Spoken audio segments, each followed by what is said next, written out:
வார்த்தையாக பண்ணி இந்த வார்த்தைகள் மற்றவங்களுக்கு போய் சேரக்கூடிய அளவுக்கு இந்த ஊழியத்துக்கு நீங்க உதவியா இருங்க. கர்த்தர் நிச்சயமா உங்களை ஆசீர்வதிப்பார். சரி, ஒரு வசனத்தை வாசிக்கலாம். கலாத்தியர் 4:15. அப்பொழுது நீங்கள் கொண்டிருந்த ஆனந்த பாக்கியம் எங்கே? உங்கள் கண்களை பிடுங்கி எனக்கு கொடுக்குமானால் அப்படியே செய்திருப்பீர்கள். போதும். சரி, இந்த நாள்ல கலாத்தியர் 4:15 வார்த்தையின்படி ஆனந்த பாக்கியம் என்ற தலைப்புல தான் கர்த்தருடைய வார்த்தையை நாம் கேட்க இருக்கோம். என்ன தலைப்பு? எல்லாம் சேர்ந்து சொல்லுங்க. ஆனந்த பாக்கியம். சரி, முடியும். பைபிள் முடியுங்க, தேடாதீங்க. பைபிள் பாருங்க, பைபிள் முடியும். ஆனந்த பாக்கியம். ஆனந்தம் என்றால் என்ன? பாக்கியம் என்றால் என்ன? ஆனந்தம் என்றால் சந்தோஷம், மகிழ்ச்சி. பாக்கியம் என்றால் அது ஆங்கிலத்தில் blessed என்று சொல்லுவோம். கவனிங்க, இதுக்கு என்ன வார்த்தை? நிறைய பதங்கள்ல இந்த வார்த்தைகளுடைய அர்த்தங்கள் கொடுக்கப்பட்டிருக்கிறது. தெய்வீக ஆசீர்வாதம் பெற்றது. blessed என்ற வார்த்தைக்கு தெய்வீக ஆசீர்வாதத்தை பெற்றது. அப்படின்னா யார் பாக்கியவான்கள்? நல்ல கார் வச்சிருக்கிறவங்க, மாடி மாளிகையில வாழ்ந்துகிட்டு இருக்கிறவங்க, சொத்து சுகத்தை அனுபவிக்கிறவங்க, இவர்களை பார்த்து தெய்வீக ஆசீர்வாதத்தை பெற்றவர்கள் என்று சொல்லி வேதம் சொல்லுகிறது. யாரை சொல்லுகிறது? ஆண்டவராக இயேசு கிறிஸ்துவை யாரெல்லாம் தன்னுடைய தெய்வமாய் ஏற்றுக்கொண்டார்களோ அப்பேற்பட்ட மக்களை பார்த்து வேதம் சொல்கிறது அவர்கள் பாக்கியவான்கள், blessed man. தெய்வீக ஆசீர்வாதத்தை பெற்றவர்கள். இரண்டாவது, எல்லையில்லா சந்தோஷமும் எல்லையில்லா பேரின்பமும் பெற்றவர்கள். அப்போ பாக்கியவான்கள் என்ற வார்த்தைக்குரிய அர்த்தம் என்னவென்றால் தெய்வீக ஆசீர்வாதம் என்ன என்றால் தேவனுடைய பாவ மன்னிப்பை பெற்றவர்கள். பாவ மன்னிப்பு இயேசுடைய ரத்தத்தால தான் பாவ மன்னிப்பு.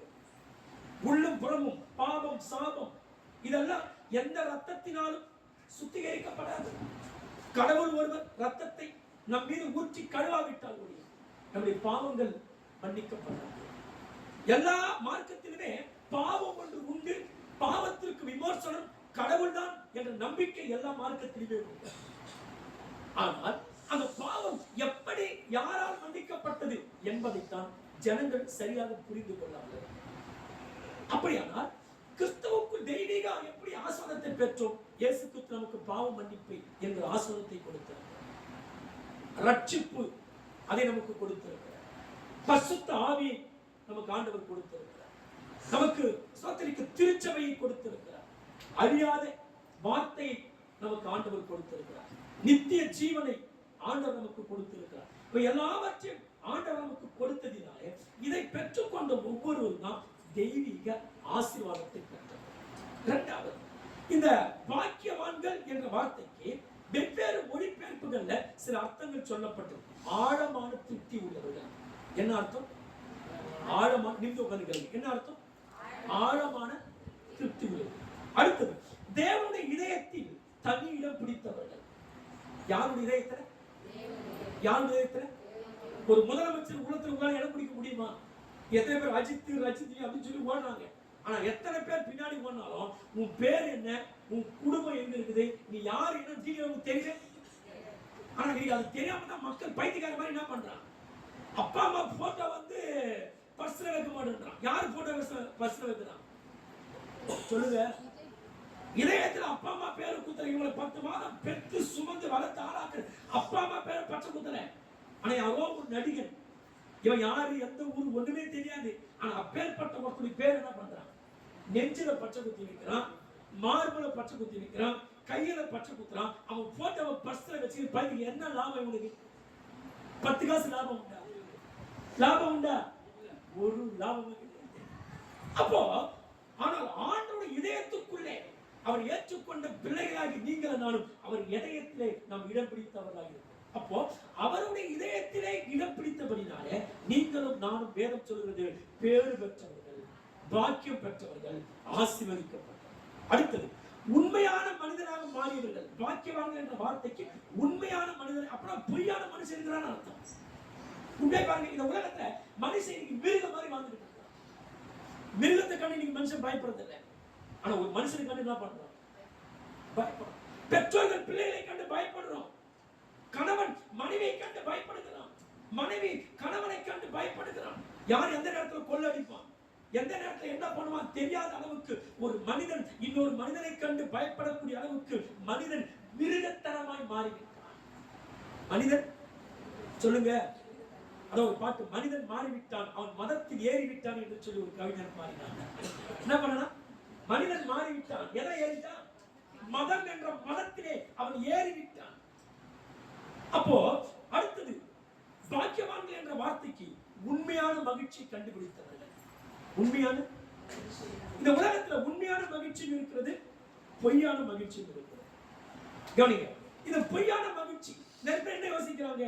பணம், பதவி, செல்வம், ஆஸ்தி, அந்தஸ்து, அதிகாரம், அறிவு, கல்வி, ஞானம், குடும்பத்துடைய கௌரவம், இதெல்லாம் தான் ஒரு மனிதனுக்கு ஸ்தோத்திரிக்கிறோம் மெய்யான சந்தோஷம் என்று எண்ணுகிறார். இது ஓரளவுக்கு சந்தோஷத்தை கொடுக்கிறார். நம்முடைய நல்ல குடும்பம், அந்தஸ்து, செல்வாக்கு, அறிவு, இது ஓரளவுக்கு நமக்கு ஒரு சந்தோஷத்தை கொடுக்கலாம். ஆனால் முழுமையான சந்தோஷத்தை ஒரு மனிதனுக்கு இது கொடுக்கவே. ஒரு மனிதனுக்கு உண்மையான சந்தோஷம் சூழ்நிலைகளை பொறுத்து அல்ல. நிறைய பேர் சொன்னாங்க, நான் என் தலைவிதி, நான் கஷ்டப்படுறேன், அவங்க தலைவிதி நல்லா இருக்குது, அவன் சந்தோஷப்படுறான்னு சொல்லி தலைவிதி மேல் காரணம் காட்டுறது. விதி என்றால் என்ன? விதி என்றால் சட்டம்னு அர்த்தம். விதி என்ன அர்த்தம்? சட்டம். கவனிங்க, அப்போ ஒரு பொதுவாக சந்தோஷத்தை மனுஷன் எப்படி அனுபவிக்க முடியும்? சூழ்நிலைகள் எப்படி மாறுமோ அதை பொறுத்து தான் சந்தோஷம் மாறும் அப்படின்னு சொல்லி மனுஷன் நினைக்கிறார். அப்போ ஒரு மெய்யான சந்தோஷம் எதை பொறுத்து என்று சொன்னால், மனிதனுடைய மனதை அவன் எப்படி பக்குவப்படுத்திக் கொள்ளானோ அதை பொறுத்து தான் மனுஷனுடைய மெய்யான சந்தோஷம். எப்பேற்பட்ட கஷ்டத்திலே நஷ்டத்திலே பாருங்க, உன் மனசை நீ எப்படி வச்சுக்கிறியோ அதை பொறுத்து உனக்கு சந்தோஷம். நிறைய பேருக்கு கஷ்டம் வரும்போது மனசு வேற மாதிரி மாறிடும். அதான் பவுல் சொல்றார், சிறையிருப்பில் இருந்து நான் சந்தோஷமா இருக்க கற்றுக்கொள்கிறேன். அப்ப ஏன் எந்த சூழ்நிலையிலும் கஷ்டத்துல, பாடுகள்ல, அவமானங்களை தம் மனசை அழகாய் பக்குவப்படுத்தி வைத்திருக்கிறதுனால அந்த பக்குவப்படுத்தின மனிதனுக்கு கஷ்ட நேரத்தில் சந்தோஷமா இருக்க முடிகிறது. அப்ப ஒரு மனிதனுக்கு சந்தோஷம் எதை பொறுத்து? அவன் மனதை எந்த அளவுக்கு அவன் பக்குவப்படுத்தி வைத்திருக்கிறானோ அதை பொறுத்துதான் அவனுக்கு சந்தோஷம்.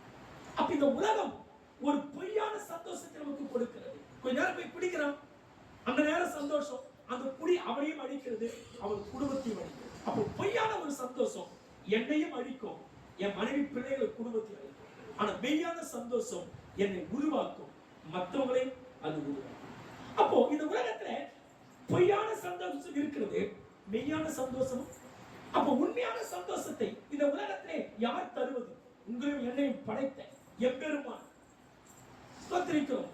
அதாவது ஸ்தோத்திரிக்கிறோம், விஸ்வநாதன், லோகநாதன், இப்படி என்று பேர் அழைக்கப்படுகிற ஆண்டவராகிய கர்த்தர் ஒருவரே உங்களுக்கு எனக்கும் சந்தோஷத்தை, அழியாத உண்மையான சந்தோஷத்தை அவர் ஒருவர் மட்டும் நமக்கு கொடுக்க முடியும். அவர் எம்பெருமான் என்று புலவர்கள் அழைத்தார்கள், அவரை விஸ்வநாதன் என்று சொல்லி அழைத்தார்கள், அவரை ஸ்தோத்திரிக்கிறோம் லோகநாதன் என்று அழைத்தார்கள். லோகநாதன் அர்த்தம் உலகமெல்லாம் ஆளுகிறவர் என்று அர்த்தம். பரமேஸ்வரன் என்று அழைத்தார்கள். ஏன் பரமேஸ்வரன்? பரத்தில் இருக்கிறவர் தான் பரமேஸ்வரன். அப்ப பல பேர்களிலே ஆண்டவர் இயேசு கிறிஸ்து ஸ்தோத்திரிக்கிறோம் அழைக்கப்பட்டார் என்பதை நாம் தெரிந்து கொள்ள வேண்டும். கவனிக்கலாம். அப்போ வேதம் சொல்லுகிறது, ஸ்தோத்திரிக்கிறோம், உண்மையான சந்தோஷம் எதிரே இருக்கிறது என்று சொன்னால் ஆண்டவராக இயேசு கிறிஸ்துவை அறிகிற அறிவுக்குள்ளதான் ஒரு மனிதனுக்கு உண்மையான சந்தோஷம் அடைகிறது. நல்ல கவனிக்கலாம். இந்த பாக்கியம் என்றதை சொல்லும் போது எனக்கு ஒரு சம்பவம் ஞாபகம் வருகிறது. லூக்கா 1ஆம் அதிகாரத்துல மரியாதை பார்த்து தேவ தூதன் சொல்லுகிறார், வாசிக்க வேண்டாம். கிருபை பெற்றவரே நீ வாழ்க, கர்த்தர் உன்னுடனே இருக்கிறார், ஸ்திரீகளுக்குள்ளே நீ ஆஸ்வதிக்கப்பட்டவர். நல்ல கவனிக்கலாம். வேதம் சொல்லுது ஏசாயா 7:14, ஆதலால் ஆண்டவர் தாமே உங்களுக்கு ஒரு குமாரனை கொடுப்பார். சரி, ஆதலால் ஒரு கன்னிகை கர்ப்பவதியாகி ஒரு குமாரனை பெறுவார், ஒரு பெண்ணை பெறுவார் என்றல்ல, யாரை பெறுவாங்க? ஒரு ஆண் பையனை பெற்றெடுப்பால் அவனுக்கு இம்மானுவேல் என்று. அந்த காலத்தில் ஆண் பிள்ளையை பெற்றால் ஆண் பிள்ளை வீரத்திற்கு அடையாளம். ஆண் பிள்ளை எதுக்கு அடையாளம்? வீரத்துக்கு அடையாளம், பாதுகாப்புக்கு அடையாளம். ஆண் பிள்ளைகள் ஸ்தோத்திரிக்கிறோம் பாத்தீங்கன்னா தலைமுறையை வளர்க்கிறதற்கும் வலிமைக்கும் உடல் பலத்திற்கும் ஆண் பிள்ளைகள் அடையாளம். ஆபிரகாம், ஈசாக்கு, யாக்கோபு, அவன் சந்ததி வழியாக வந்த எல்லாரும் பாத்தீங்கன்னா ஆண் பிள்ளைகளை டசன் கணக்கா ஒரு குடும்பத்துல 12 பிள்ளைங்க 13 பிள்ளைகளை பெற்று போட்டாங்க. எத்தனை பிள்ளைகளை பெற்றுனாங்க? ஏன் இத்தனை பிள்ளைகளை பெற்றுக்கிறாங்க? பெண் பிள்ளைகளை பிறந்த முகம் தொங்கிடும். இன்னைக்கு நிறைய கிறிஸ்தவத்துல கூட பொம்பளை பிள்ளைங்க பிறந்தா நிறைய பேர் கசப்பா நினைக்கிறாங்க. ஆனா ஆம்பளை பிள்ளைங்களை பார்த்தா அது செல்வமா நினைக்கிறாங்க. தவறு. ஆண்டவர் எந்த குழந்தை கொடுத்தாலும் அந்த குழந்தை கடவுள் கொடுத்த குழந்தை அதை எப்படி ஏற்றுக்கொள்ளணும்? சந்தோஷமா ஏற்றுக்கொள்ள வேண்டும். அந்த காலத்துல பழங்குடியின மக்கள் ஆபிரகாம் இவங்க பழங்குடி நாடோடி மக்கள் என்ன பண்ணுவாங்க? எங்கேயாச்சும் போய் தங்கி இருப்பாங்க. அப்படி தங்கும் போது இவங்க பெண்கள் அழகா இருந்தார்கள். இவங்க மனைவி இவங்களை சார்ந்த பிள்ளைகள் அழகா இருந்தாங்கன்னா அந்நியர்கள் வந்து என்ன பண்ணாங்க? இந்த பழங்குடி மக்களை ஏமாத்தி இவங்க பொண்டாட்டிய அழைச்சு கொண்டு போயிட்டான். அவங்க பிள்ளைங்களை அழைச்சிக்கிட்டு போயிட்டான். ஆடு மாடுகள் கொள்ள அடிச்சுக்கிட்டு போனான். அப்ப இவங்க என்ன பண்ணாங்க? அன்றைய நாங்க ஜனம் குறுகினதா இருக்கிறதுனால எங்களை ஏமாத்தி எங்க சொத்தெல்லாம் கொள்ள அடிச்சுட்டு போறான். அதனால எங்களுக்கு ஆண் பிள்ளையை கொடுங்கன்னு சொல்லி அவங்க ஆண் பிள்ளைகளை கேட்டு பெற்றுக் கொண்டாங்க. அப்போ ஒரு குடும்பத்தில் ஆண் பிள்ளை பிறந்தால் வீரம் உள்ளவன் பிறந்துட்டான்னு அர்த்தம். அப்ப ஆண் பிள்ளை எதுக்கு அடையாளம்? வீரத்திற்கு அடையாளம். குடும்பத்தை பாதுகாக்கிற பாதுகாப்புக்கு ஆண் பிள்ளைகள் அடையாளம். ஆனா இன்னைக்கு இருக்கிற ஆண் பிள்ளைங்க பாதுகாப்புக்கு அடையாளம் அல்ல, பாதுகாப்பை அழிக்கிற ஆண் பிள்ளைகளா இருக்கிறாங்க. அப்ப மரியாதை பார்த்து ஆண்டவர் சொன்ன ஸ்தோத்திரிக்கிறோம், உன்னிடத்தில் ஒரு குமாரன் பிறப்பான், அவர் இம்மானுவேல் என்று. அப்போ ஒரு கன்னிகை கர்ப்பவதியாகி ஒரு குமாரனை பெற்றெடுத்தது ஒரு மிகப்பெரிய பாக்கியம். ஏனென்றால் அந்த காலத்துல இயேசு கிறிஸ்து என் வயிற்றில தான் பிறக்கணும், மெசியா என் வயிற்றில தான் பிறக்கணும் சொல்லி நிறைய கன்னி பெண்கள் திருமணம் என்ன பண்ணல? சொல்லுங்க, திருமணமே செய்து கொள்ளவில்லை. ஏன்? பைபிள் சொல்லுது கன்னிகை வயிற்றில் தான் மெசியா பிறக்க வேண்டும். அப்போ என் வயிற்றுல அந்த மெசியா பிறக்க மாட்டாரா என்று சொல்லி நிறைய பெண்கள் திருமணமே செய்து கொள்ளாமல் இருந்தார்கள். அப்படி பல பெண்கள் இருக்கையில அந்த பாக்கியம் மரியாதைக்கு கிடைத்தபடினால இப்ப வேதம் சொல்லி எவ்வளவு பெண்கள் அந்த மெசியாவுக்காக காத்திருந்தாங்க, அவங்களுக்கெல்லாம் அந்த பாக்கியம் கிடைக்கல, ஆனா அந்த பாக்கியம் உனக்கு கிடைச்சது என்று சொல்லி. அப்ப மரியாதை யாருங்க? பாக்கியம் பெற்றவர். அப்ப நம்ம பாஷையில சொல்ல போனா கொடுத்து வச்சவங்க. நம்ம பாஷையில சொல்ல போனா பாக்கியம் பெற்றவங்க என்ன சொல்லுவோம்? இப்ப உதாரணம் சொல்றேன், ஒரு கருப்பான ஒரு பையனுக்கு கலரான அழகான ஒரு பணக்கார பெண் ஒரு ஏழைக்கு கிடைச்சா அவனை பார்த்து என்ன சொல்லுவோம்? அப்பா நீ கொடுத்து வச்சு நான் கண்ணங்கரேன்னுங்கிற பாருப்பா, அழகான ஒரு பணக்கார பொண்ணு உனக்கு கிடைச்சது, எவ்வளவு கொடுத்து வச்சிருந்தான்.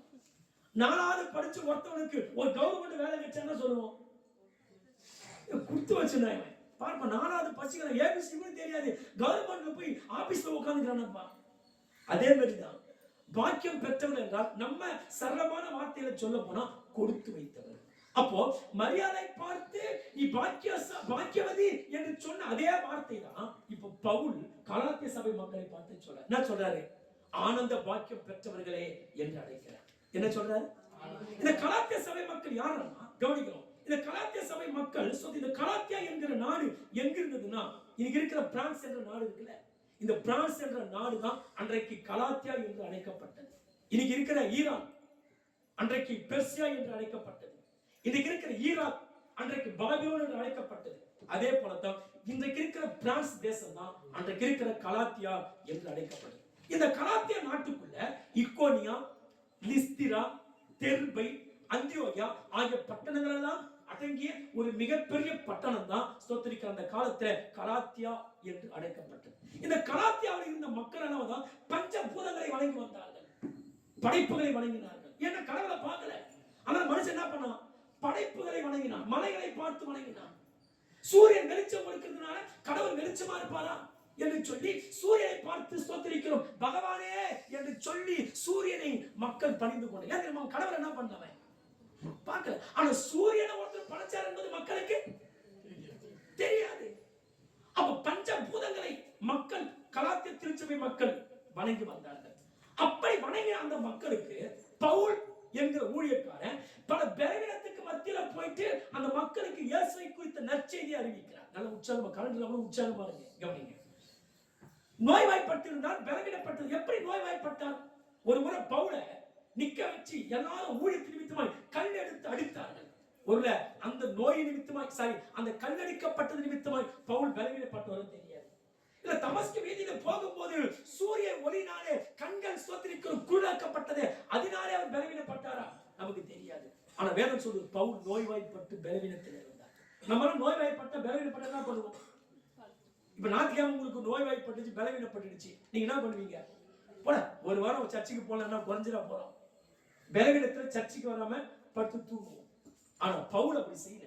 அவர் நோய்வாய்ப்பட்ட போது கூட, அவர் பலவீனப்பட்ட போது கூட அந்த பலவீனத்தை ஒரு பொருட்டா நினைக்காம கலாத்திய திருச்சபை மக்களுக்கு இயேசுவை பத்தி நற்செய்தி அறிவிக்கிறார். இது வந்து ஒரு சத்தியத்தை நமக்கு ஆண்டவர் கற்றுக் கொடுக்கிறார். எவ்வளவு பலவீனம் வந்தாலும் பலவீனத்துக்கு மத்தியில கூட கடவுளை ஆராதிக்க நாம் பழக்கப்பட வேண்டும். நான் பலவீனமா தான் சர்ச்சுக்கு போவேன், சந்தோஷமா தான் சர்ச்சுக்கு போவேன், சந்தோஷமா சர்ச்சுக்கு போக மாட்டேன் அப்படி நினைக்க கூடாது. பலவீனமாக இருந்தாலும் பலவீனத்துக்கு மத்தியிலும் கடவுளை தேட வேண்டும். பலவீனத்துக்கு மத்தியிலும் ஊழியத்தை செய்ய உங்களுக்கு கொடுக்கப்பட்ட ஊழியத்தை நீங்க ஆரோக்கியமா இருந்தாதான் அல்ல, பலவீனப்பட்டாலும் உங்களுக்கு கொடுக்கப்பட்ட ஊழியத்தை பலவீனத்துக்கு மத்தியிலும் கூட உங்கள் ஊழியத்தை நீங்கள் செய்தாக வேண்டும். அப்ப பவுல் என்ன பண்ணாரு? இவ்வளவு சூழ்நிலை போயிட்டு சுவிசேஷம் அறிவிக்க. இப்ப பவுல் என்ன யோசிச்சிருக்கலாம்? என் சரீரமெல்லாம் பலவீனம் இருக்குது, நான் போய் இயேசு நல்லவர் சொல்லி அந்த மக்களுக்கு சொன்னா அந்த மக்கள் என்ன பார்த்தியோ, உனக்கே உடம்பு சரியில்லை, உன் உடம்புல 1000 பிரச்சனை, நீ வந்து இயேசு பத்தி சொல்றியா, இப்படி கேள்வி கேட்க மாட்டாங்கன்னு சொல்லி பவுல் யோசிச்சிருக்கலாமா இல்லையா? அன்னைக்கு நிறைய மக்கள் தான் யோசிக்கிறோம். சிலருக்கு குழந்தை பாக்கியம் இல்லைன்னா அவங்க போய் ஊழியம் செய்ய மாட்டாங்க. ஏன் தெரியுமா? எனக்கே குழந்தை இல்லை, நான் போயிட்டு இயேசு நல்லவர் சொல்லி சொன்னா நிறைய பேர் உனக்கு குழந்தை கொடுத்தாரா, நீ வந்து ஊழியம் செய்ய அப்படி கேட்பாங்களா அப்படின்னு நினைச்சுக்கிட்டு நிறைய பேர் என்ன பண்றது இல்ல, போறதில்லை. சிலர் வந்து யோசிக்கிறாங்க, அவங்க குடும்பத்துல பிரச்சனை, கணவன் குடிகாரனா இருப்பாரு, பிள்ளைங்க ஒரு பக்கம் தப்பு பண்ணிக்கிட்டு இருப்பாங்க, குடும்பம் ஒரு சந்தோஷம் இருக்கா. இப்ப யோசிப்பாங்க, என் குடும்பத்துல என் கணவனே குடிக்கிறாரு, இப்ப நான் போய் இயேசு நல்லவர் ஒருத்தர் சொன்னா என்ன பார்த்து உன் கணவன் குடிக்கிறாரு, முதல்ல அதை சீர்படுத்து அப்படின்னு சொல்லி கேட்க மாட்டாங்களா? அதனால ஊழியம் செய்ய வேணாம், போக வேணாம், எல்லாம் மாறட்டும் நாம நினைச்சு உட்கார்ந்துட்டு இருப்போம். ஆனா பவுல் அப்படி இல்லை, பலவீனத்துக்கு மத்தியில போய் என்ன பண்றாரு? அப்ப கர்த்தருடைய பிள்ளைங்க, நீங்கள் ஊழியம் செய்யும் போது உங்க சூழலை பார்த்து ஊழியம் செய்யாதீங்க. என் குடும்பம் நல்லா தான் ஊழியம் செய்யணும், என் பிள்ளைகளை ரட்சிக்கப்படணும் அப்படி யோசிக்காதீங்க. நீங்கள் ஊழியம் செய்யும் போது உங்களை குறித்தல்ல, இயேசுவை பத்தி நீங்க சொல்ல போறீங்க. இயேசுடைய பிறப்பு, இயேசுடைய பாடுகள், இயேசுடைய மரணம், இயேசுடைய உயிர்த்தெழுதலை குறித்து நீங்கள் சொல்லி ஊழியம் செய்வதனால உங்களை குறித்து நீங்க எப்படி இருந்தாலும் பரவாயில்லை, நீங்கள் சொல்ல போறது இயேசுவை குறித்து என்பதனால தைரியமாய் வெட்கப்படாமல் என்ன பண்ணுறீங்க? ஊழியத்தை நாம் செய்ய வேண்டும். நல்ல கவனிக்கணும். இப்ப பவுல் எதை ஆனந்த பாக்கியம் என்று சொல்கிறார்? அந்த மக்கள் பஞ்ச பூதங்களை வணங்கின மக்கள் எல்லாவற்றையும் விட்டு ஆண்டவராக இயேசு கிறிஸ்து என்ன பண்ணாங்க? அப்ப ஆண்டவராக இயேசு கிறிஸ்துவை இவர்கள் ஏற்றுக்கொண்டதைத்தான் பவுல் சொல்கிறார், நீங்கள் ஆனந்த பாக்கியம் பெற்றவர்கள். அப்ப இந்த உலகத்துல ஆனந்த பாக்கியம் பெற்றவங்க யாரு? பணம் வச்சுக்கிறவன் அல்ல, அரசியல்வாதிகள் அல்ல, பட்டம் பெற்றவர்கள் அல்ல. ஆண்டவராக இயேசு கிறிஸ்துவை யாரெல்லாம் தன்னை சொந்த ரட்சகராக ஏற்றுக்கொண்டார்களோ அவங்க எல்லாம் பாக்கியம் பெற்றவர்கள், ஆனந்த பாக்கியம் பெற்றவர்கள், அவங்க எல்லாம் பேறு பெற்றவர்கள், அவங்க எல்லாம் ஆசீர்வதிக்கப்பட்டவர்கள் என்று வேதம் சொல்கிறது. அடுத்தது பவுல் ஒன்னு இயேசுவை ஏற்றுக்கொண்டாங்க. இரண்டாவது பவுல் இவ்வளவு பலவீனத்தில் இருந்த போது கூட அவர் எப்படி ஏற்றுக்கிட்டாங்க? ஒரு தேவ தூதரை ஏற்றுக்கொள்வது போல அவர் ஏற்றுக்கொண்டார். ஆபிரகாம் வீட்டுக்கு யார் போனது? அப்ப ஒரு தேவ தூதரை எப்படி ஆபிரகாம் ஏற்றுக்கொண்டார்? அதே வண்ணமாக ஒரு பவுலை இவர் ஏற்றுக்கொள்ள வியாதி பிடிச்ச மனுஷன், இவனை ஏன் ஏற்றுக்கொள்ளணும், இவனே சரியில்லை, இவன் சொல்ற கடவுளா சரியா இருக்கும் அப்படியெல்லாம் யோசிக்காம அந்த பவுலை ஒரு தேவ தூதனை ஏற்றுக்கொள்வது போல ஏற்றுக்கொண்டார். அது மட்டும் இல்லை, இயேசு கிறிஸ்துவை எப்படி ஏற்றுக்கொள்வாங்களோ அந்த மாதிரி பவுல் ஏற்றுக்கிட்டாங்களா? இப்ப பவுல் சொல்றாரு, முதல்ல இயேசு ஏற்றுக்கொண்டதை ஆனந்த பாக்கியம் என்று சொல்றார். இரண்டாவது ஊழியக்காரனாக என்ன இயேசுவை போல நீங்க ஏத்துக்கிட்டீங்க, அதனால நீங்க யார்? நீங்க ஆனந்த. அப்ப ஒரு ஊழியக்காரன் எப்படி ஏற்றுக்கணும்? இயேசுவை எப்படி ஏற்றுக்கொள்கிறோமோ அதே வண்ணமாய் ஒரு ஊழியக்காரனை நாம் ஏற்றுக்கொள்ள கடமைப்பட்டவர்களாக இருக்கிறோம். கவனிங்க, இதுல ஒரு சின்ன மிஸ்டேக் இருக்கிறது. எந்த ஊழியக்காரனை ஏற்றுக்கொள்ள வேண்டும், எந்த ஊழியரை ஏற்றுக்கொள்ள கூடாதுன்னு சொல்லி நான் சொல்ல வேதம் நமக்கு தெளிவுபடுத்தி காண்பிக்கிறது. குறிப்பாய் எப்போதுமே நம்முடைய பணத்து மேலே நிறைய ஊழியக்காரங்க கவனமா இருப்பாங்க, உங்க பாக்கெட் மேலே புரிய இருப்பாங்க,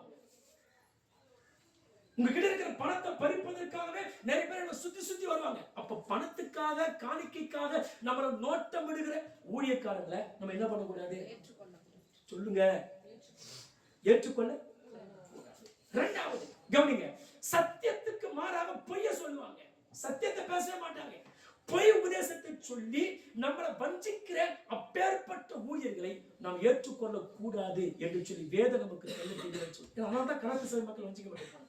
மூன்றாவது பொய்யான வெளிப்பாடுகளை சொல்லுவாங்க. நிறைய பேர் ஒரு முறை ஒரு ஊழியக்காரர் ஒரு வீட்டுக்கு போனார், போகும்போது எலுச்சி மரத்தை கொண்டு போய் வெளியே போட்டு உள்ள போனார். ஒரு பையன் அவங்க வீட்டுக்கு கொடுக்குற பையன் பார்த்துட்டு அந்த எலுச்சி மரத்தை போடுறாரு. இவர் போய் ஜோம் பண்ணிட்டு வந்து இவர் சொன்னார், உங்க வீட்டில் எலுச்சி மரத்தை யாரும் வந்துச்சு போட்டு சூனியம் பண்ணி வைக்கிறாங்க. நான் போய் எலுச்சி மரத்தை எடுக்கிற மாதிரி போய் எடுத்தாரு. உடனே பையன் பார்த்தோமா, போகும்போது இந்த பாஸ்தா எலுச்சி மரத்தை என்ன பண்ணாரு? போட்டு போனாருமான்னு சொன்னது மாட்டிக்கிட்டார். கவனிங்க. அப்போ இல்லாத ஒன்றை இருக்கிறதாக, ஒருத்தர் செய்யாத ஒன்றை செய்ததாக கண்களை மூடி வெளிப்பாடு என்ற பேர்ல கண்டதை சொல்லி நம்மளை ஏமாத்துகிற வஞ்சிக்கிற ஒரு சூழ்நிலை வச்சிருக்கிறாங்க. ஒரு குடும்பத்துல ஒரு அண்ணன் 2 பேரும் ஒரே சர்ச்சுக்கு போனாங்க. ஒரு பாஸ்டர் என்ன பண்ணாரு, இவங்க சர்ச்சை கூட்டிட்டு போனதுக்காக போய் என்ன பண்ணா, உங்க தம்பி உங்க சூழ்நிலை வச்சுதான் சொல்லிட்டாரு. தம்பி என்ன பண்ணிட்டாரு, அந்த நாள் அண்ணன் 2 பேரும் சண்டை போட்டுருந்தாங்க. சர்ச்சுக்கு போல இதுவரைக்கும் அண்ணன் 2 பேரும் பேசவே இல்லை. இவர் நைசா தள்ளிட்டு போயிட்டாரு சர்ச்சுக்கு. அப்போ பொய்யான உபதேசங்களை சொல்லுகிற ஊழியர்களை ஒரு நாளும் நம்ம ஏற்றுக்கொள்ளவும் கூடாது, அவங்களோட ஐக்கியம் வைக்கவும். அடுத்து ஆண்டவருடைய வார்த்தையை சொல்லாம தன்னை குறித்து, சடங்குகளை குறித்து, சம்பிரதாயங்களை குறித்து நிறைய ஊழியக்காரங்க பிரசங்கத்தை சத்தியத்தை சொல்லாம இவங்க டீ குடிச்சது, இவங்க பஸ் ஏறினது, இவங்க மாமியார் வீட்டுக்கு போய் வந்தது, இவங்க என்னெல்லாம் பண்ணாங்க ஏது பண்ணாங்க இதையே சொல்லி சபையில் இருக்கிற மக்கள் எல்லாம் ஸ்தோத்திரிக்கிற வளர்ச்சி இல்லாமல் மட்டுப்படுத்தி போடுகிறார். அப்போ இப்படி சத்தியத்தை சொல்லாம சத்தியத்திற்கு மாறாய் கட்டுக்கதைகளை சொல்லக்கூடிய ஊழியர்களை அவங்களோடு ஐக்கியம் வைக்கவும் கூடாது, அப்பேற்பட்டவங்களை ஏற்றுக்கொள்ளவும். இன்னொரு முக்கியமான கருத்தை சொல்றேன், உங்களோடு கூட வந்து உங்களோடு கூட பழகி நீங்க எந்த சர்ச்சுக்கு போறீங்க அந்த சர்ச்சை குறித்து குறை சொல்லி, எந்த பாஸ்டர் உங்களை நடத்துறாங்களோ அந்த பாஸ்டர் சரியில்லை, அவர் இப்படி அப்படின்னு சொல்லி இல்லாதத பொல்லாதத சொல்லி ஆடுகளாகிய விசுவாசிகளை தேடிக்கொண்டு போகிற அப்பேற்பட்ட திருட்டுத்தனமான ஊழியர்களுக்கு நம்ம எப்படி இருக்கணும்? நீ நிறைய பேர் சர்ச்சுக்கு வெளியே போய் ஊழியம் செய்யறாங்கன்னா இன்னொருத்தர் ஊழியம் செய்து சர்ச்சில் போய் என்ன பண்றாங்க? இது ஊழியமா? யோசித்து பாருங்க.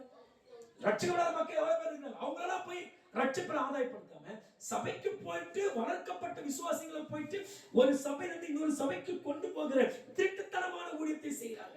இப்படிப்பட்ட ஊழியத்தை குறித்து நம்ம எச்சரிக்கையா இருக்கணும். இன்னொரு முக்கியமான கருத்தை சொல்லி, மாம்ச இச்சையோடு அலைகிற ஊழியர்கள் பல பேர் இருக்கிறார்கள். ஒரு ஒரு ஒரு நபர் சொன்ன விஷயம், ஒரு திருச்சபையிலிருந்து வெளியே வந்தாங்க சரியில்லைன்னு சொல்லி, அந்த திருச்சபையில் வந்த சில குடும்பத்தாரை தவறாக நடந்து கொண்டு, அந்த திருச்சபையில் இருக்கிற அந்த வெளியே வந்த விசுவாசங்கள் தவறாக நட்பு கொண்டு, தவறான உறவு கொண்டு, அதனால அந்த பெண் சொல்லிட்டு இனிமேல் எனக்கு சர்ச்சு வேணாம், கடவுளும் வேணாம், நான் வீட்டுக்குள்ளே இருந்து என்ன பண்றேன்.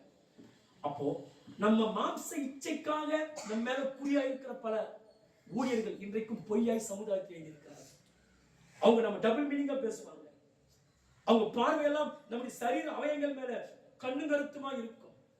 நம்மளை நோக்கிற விதம் அவங்களுக்கு தப்பா இருக்கும், நம்மளை பார்க்கிற விதம் அவங்களுக்கு தப்பா இருக்கும். நம்மளோட பேசும்போது 2 விதமாய் பேசுவார்கள். இப்பேற்பட்ட ஊழியர்களோடு நம்ம பழகவும் கூடாது, நட்பை வைத்துக் கொள்ளவும்.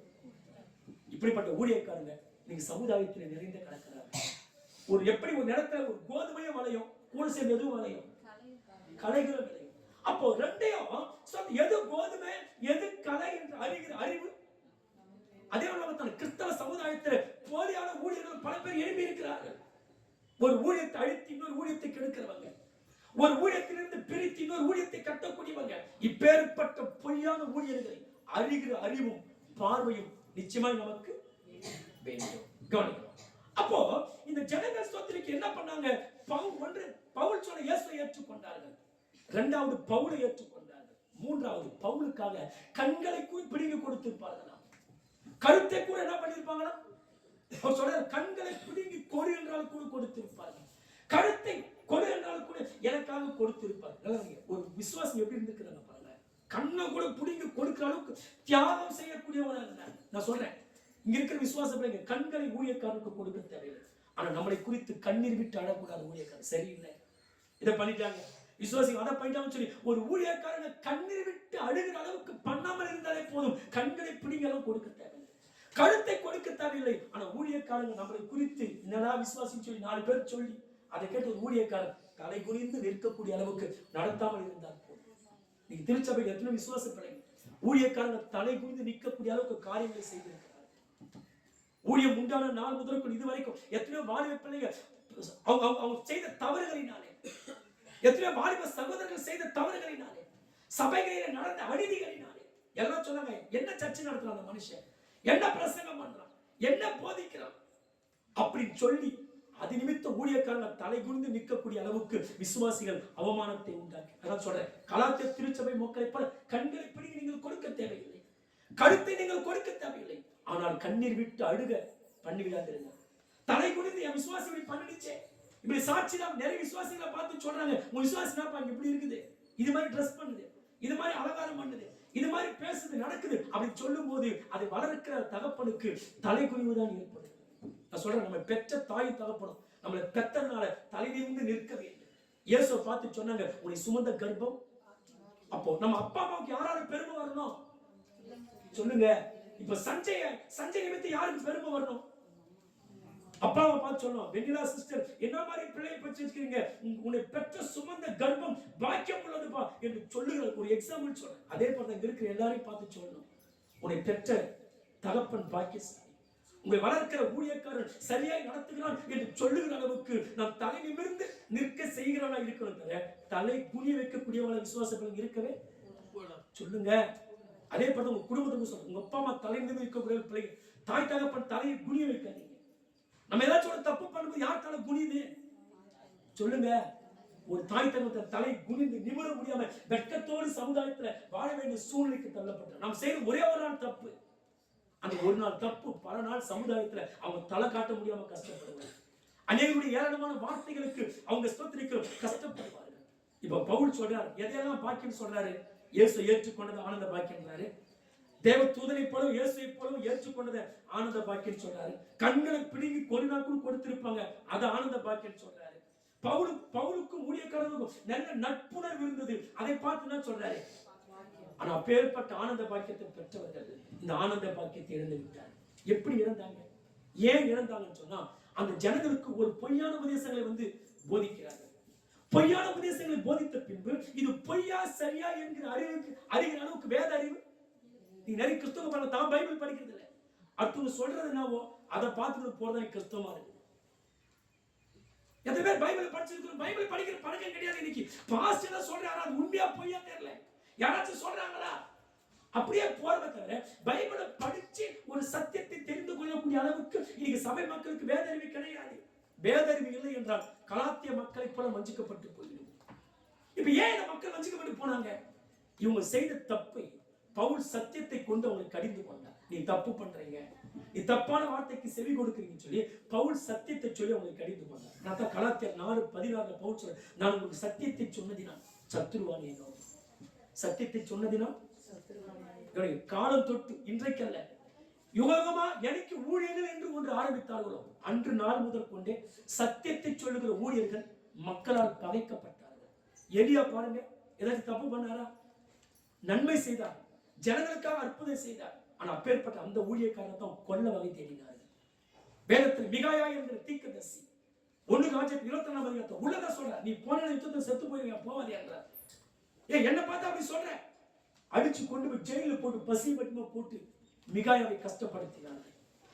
அடுத்தது எரேமியா, சத்தியத்தை சொன்ன ஊழியக்காரர், அவர் கொண்டு போய் என்ன பண்ணா, கிணத்துல தண்ணி இல்லாத கிணத்துல போட்டாங்க, அவரை சிறையில போட்டாங்க. யோவான் ஸ்நானகன் ஏரோது போய் தன் தம்பியுடைய மனைவியை எடுத்துக்கொண்டாங்க. அப்ப யோவான் போய் சொல்றாரு, இன்னொருத்த மனைவியை எடுத்துக்கிட்டீங்க நியாயமா அப்படின்னு கேட்டதுனால இவன் கழுத்து என்ன பண்ணிட்டாங்க. அப்ப ஊழியக்காரங்க இன்று நேற்றல்ல காலம் தொட்டு உண்மையை பேசுவதனால் என்ன பண்றாங்க? கஷ்டப்படுறாங்க. சத்தியத்தை சொல்றதுனால ஊழியக்காரங்க இயேசு கிறிஸ்து அப்படிதான் சத்தியத்தை பேசினதினாலே அவரை கொல்ல முயற்சித்தார்கள். அப்போஸ்தலர்களும் அப்படித்தான். அதே வழியில் தான் இன்னைக்கு சத்தியத்தை பேசுகிற ஊழியர்களும் போய் கொண்டிருக்கிறோம். அந்த ஸ்தானத்தில் ஊழியக்காரர்கள் போய்கிட்டு இருக்காங்க.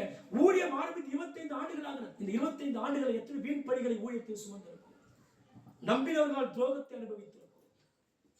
வீணான குற்ற உதவி பெற்றுக் கொண்டவர்கள், வளர்க்கப்பட்டவர்கள் செய்த நம்பிக்கை துரோகங்கள், அவமானம், குறை சொல்லுதல், வேதனை, கண்ணீர், மன காயங்கள், முகம் அறியாத மக்கள் மத்தியில் இருந்தல்ல, முகமறிந்த பழகின உதவியை பெற்றுக்கொண்ட மக்கள் மத்தியிலே பலவிதமான துரோகங்களை அனுபவித்து. அப்போ ஊழியம் என்பது சாதாரணமானது.